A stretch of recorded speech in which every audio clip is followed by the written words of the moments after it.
Hello students, wish you very happy new year to all. I wish कि आपका ये new year बहुत ही अच्छा रहे, आप लोग सब हेल्दी रहें। तो इसी के साथ में अपना लेक्चर स्टार्ट करते हैं हम लोग। तो प्रीवियस लेक्चर में हमने रूट के मॉडल के अजम्पशंस, उसकी लिमिटेशंस और उसके बेनिफिट्स को या मेरिट्स को हमने देख लिया था।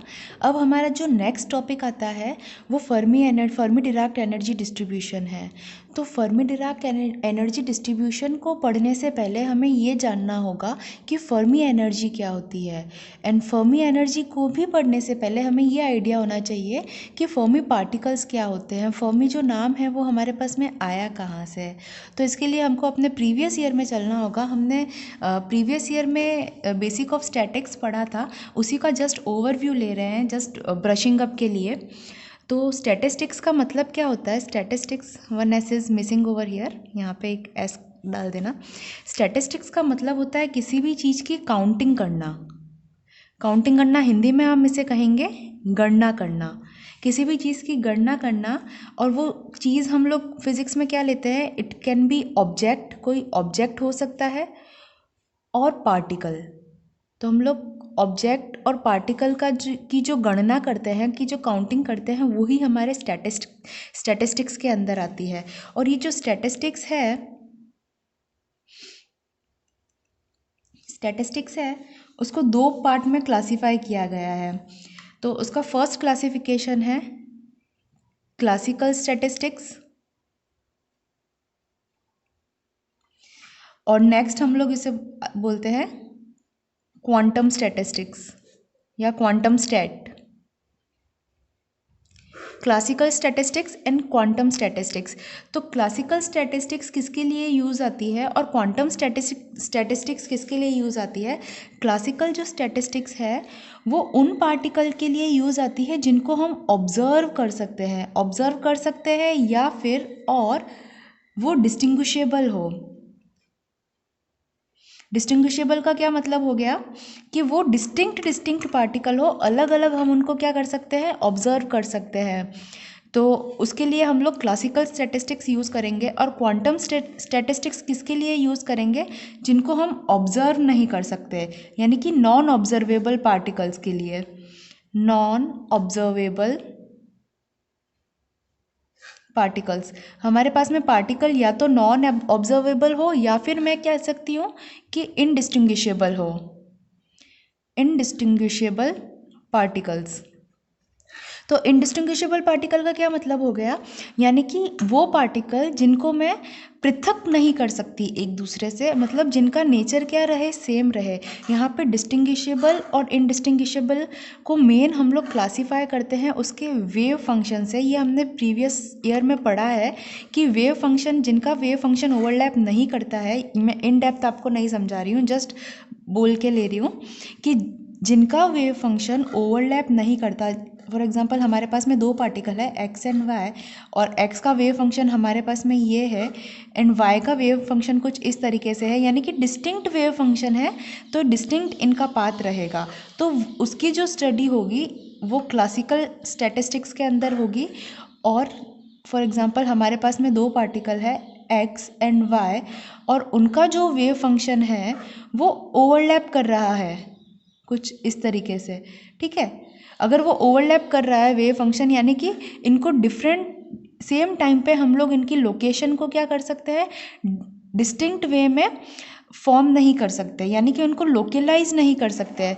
ये इसका वेव फंक्शन क्या कर रहा है? ओवरलैप कर रहा है। तो इन पार्टिकल्स को हम इनडिस्टिंग्विशेबल पार्टिकल्स बोलेंगे या नॉन ऑब्जर्वेबल पार्टिकल्स भी बोल सकते हैं। तो इनकी जो स्टडी करते हैं वो हम क्वांटम स्टैटिक्स में करते हैं। यहाँ तक आपको समझ में आया होगा। तो क्लासिकल स्टैटिस्टिक्स के लिए जो साइंटिस्ट ने जिसने पूरी स्टडी की थी तो वो थे हमारे मैक्सवेल।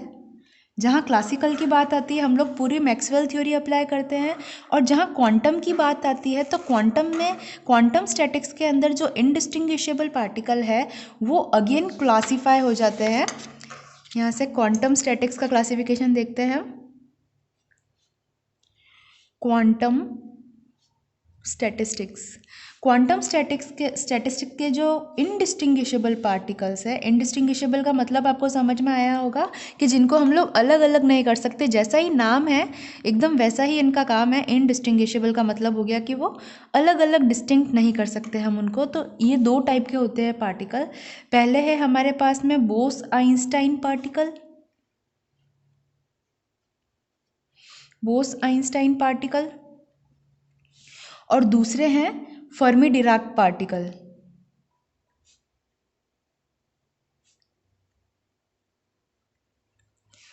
तो बोस आइंस्टाइन पार्टिकल को हम लोग बीई पार्टिकल्स या फिर बोसोन भी कहते हैं, या हम लोग क्या बोलेंगे, बोसोन। और इनको हम लोग एफडी पार्टिकल्स या फर्मी पार्टिकल्स ही बोलते हैं ज़्यादातर। एफडी पार्टिकल्स या एफडी स्टैटिस्टिक्स कहेंगे। ओके। तो अब Bose Einstein particle and Fermi Dirac particles में क्या डिफरेंस होता है? तो बोस आइंस्टीन पार्टिकल वो पार्टिकल होते हैं जिनका इंट्रीगल स्पिन होता है। स्पिन को हम लोग एस से रिप्रेजेंट करते हैं, यानी कि इनका इंट्रीगल होगा, यानी कि होल नंबर में है, जैसे 0 हो गया, 1 हो गया, 2 हो गया, 3 हो गया, एंड सो ऑन। ओके। और फर्मी डिराक पार्टिकल्स क्या होते हैं? इनको फर्मेनियंस भी कहते हैं। तो फर्मी डिराक पार्टिकल का जो स्पिन होता है वो क्या होता है?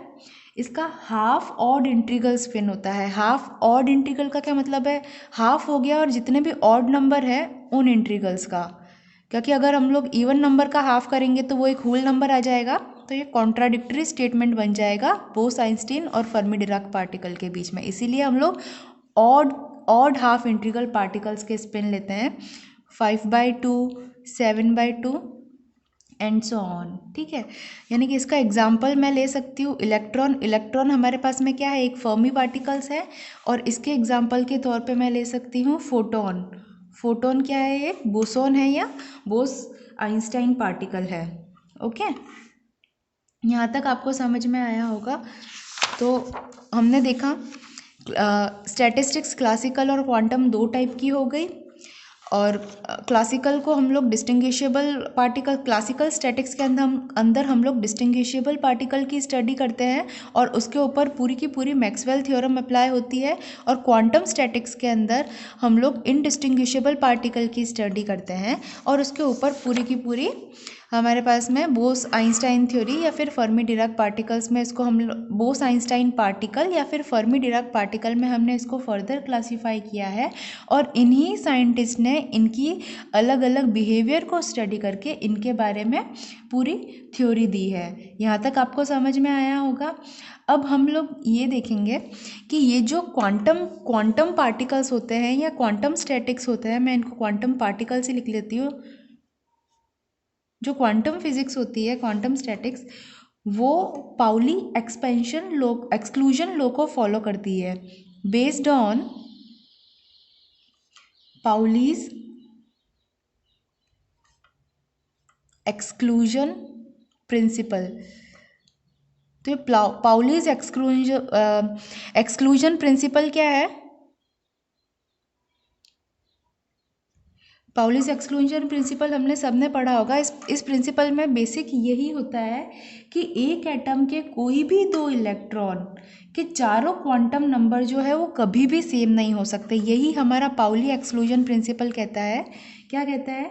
कि एक एटम के कोई भी दो इलेक्ट्रॉन के चारों क्वांटम नंबर कभी भी सेम नहीं हो सकते। और we can say no two electrons of an atom can have same set of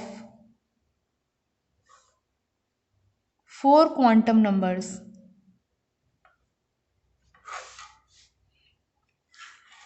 और दूसरा पाउली का स्टेटमेंट क्या है? दूसरा पाउली एक्सक्लूजन का स्टेटमेंट ये है कि एक ऑर्बिटल के अंदर मैक्सिमम 2 इलेक्ट्रॉन रह सकते हैं और उन दोनों ही इलेक्ट्रॉनों का जो क्या रहता है, स्पिन हमेशा ऑपोजिट होना चाहिए। यानी कि एक अगर क्लॉकवाइज स्पिन कर रहा है तो दूसरा इलेक्ट्रॉन जो होगा वो एंटी क्लॉकवाइज स्पिन करेगा। यानी सेकेंड स्टेटमेंट है पाउलीज एक्सक्लूजन प्रिंसिपल का, यानी कि ईच इलेक्ट्रॉन या each orbital having maximum 2 electrons with opposite spin। Pauli का एक्सक्लूजन लॉ हमको समझ में आ गया होगा। इसके अंदर एक एग्जांपल से मैं आपको ये समझाती हूँ। फॉर एग्जांपल मैंने मैग्नीशियम लिया, इसका एटॉमिक नंबर 12 है, तो इसका सबसे पहले इलेक्ट्रॉनिक कॉन्फ़िगरेशन लिखेंगे, इलेक्ट्रॉनिक विन्यास जो जिसे हम कहते हैं। तो इलेक्ट्रॉनिक विन्यास ऑफबॉ के लॉ के अकॉर्डिंग लिखेंगे 1s2 2s2 2p6 10 इलेक्ट्रॉन्स हो गए। अब 2 इलेक्ट्रॉन हमको और भरने हैं, तो 3s2। इलेक्ट्रॉनिक कॉन्फ़िगरेशन हमने इसका लिख लिया। अब इसके ऑर्बिटल्स बनाते हैं। s के अंदर एक ऑर्बिटल, ये भी s है, इसके अंदर एक ऑर्बिटल। p के अंदर 3 ऑर्बिटल्स होते हैं, px py and pz। s के अंदर अगेन एक ऑर्बिटल होता है। तो सेकंड जो इसका प्रिंसिपल है वो क्या कह रहा है कि एक ऑर्बिटल के अंदर मैक्सिमम में 2 इलेक्ट्रॉन ही रखूंगी और उन दोनों के जो स्पिन होंगे वो ऑपोजिट डायरेक्शन के अंदर होंगे। यानी कि इसके एक ऑर्बिटल के अंदर 2 इलेक्ट्रॉन कभी भी एक ही डायरेक्शन में नहीं रह सकते, ऐसे नहीं रह सकते और ऐसे नहीं रह सकते, तो ऑपोजिट हो गए। एक अगर क्लॉकवाइज स्पिन कर रहा है तो एक एंटी क्लॉकवाइज स्पिन करेगा, एक इधर जा रहा है तो एक इधर। तो सेम हम लोग उसको फिल करेंगे, जस्ट ब्रशिंग अप के लिए है ये सब। ये हमारा हो गया इलेक्ट्रॉनिक कॉन्फ़िगरेशन और ऑर्बिटल्स में हमने सारे इलेक्ट्रॉन्स को फिल कर दिया है। अब हम लोग इसके ये क्या कह रहा है कि कोई भी 2 इलेक्ट्रॉन होंगे सेम एटम के, कोई भी 2 इलेक्ट्रॉनों के चारों क्वांटम नंबर कभी भी सेम नहीं हो सकते। तो इसके 4 क्वांटम नंबर हम लिखते हैं, 3s2 के ही लिखते हैं। इसमें 2 इलेक्ट्रॉन है हमारे पास में, तो मैं इसके 4 क्वांटम नंबर लिख लेती हूँ। एक इस इलेक्ट्रॉन की बात हो रही है और एक इस इलेक्ट्रॉन की। तो फर्स्ट इलेक्ट्रॉन के लिए सबसे पहले क्वांटम नंबर लिखूंगी मैं n। तो n की जो वैल्यू है 3s है, तो n की वैल्यू 3 हो गई। सेकंड लिखती हूँ l।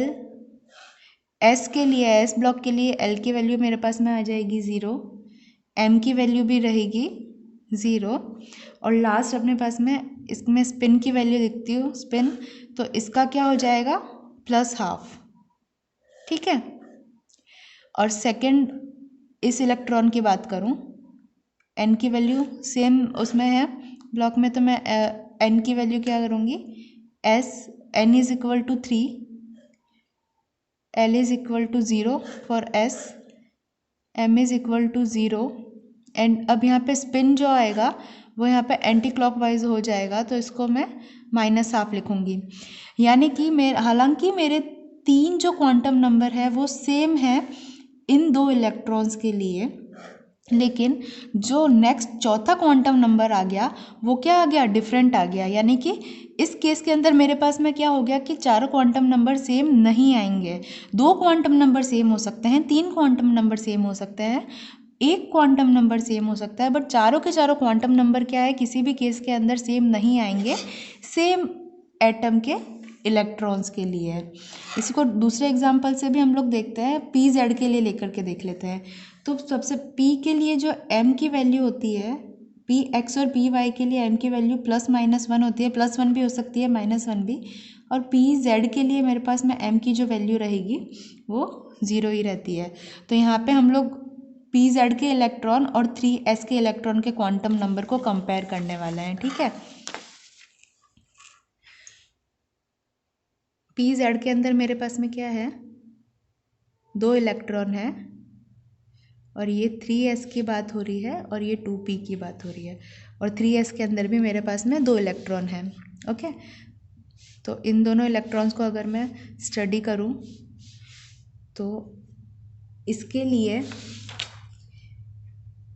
n की वैल्यू मेरे पास में क्या हो जाएगी 2, सेकेंड n की वैल्यू यहाँ पे 2 है, l की वैल्यू मेरे पास में 1 हो जाएगी p के लिए, m की वैल्यू इस केस में pz के केस में m इज इक्वल टू 0, ये मैंने आपको बताया था, m की वैल्यू 0 हो जाएगी, और s की वैल्यू जो है वो प्लस हाफ रहेगी क्योंकि ये क्लॉकवाइज स्पिन कर रहा है।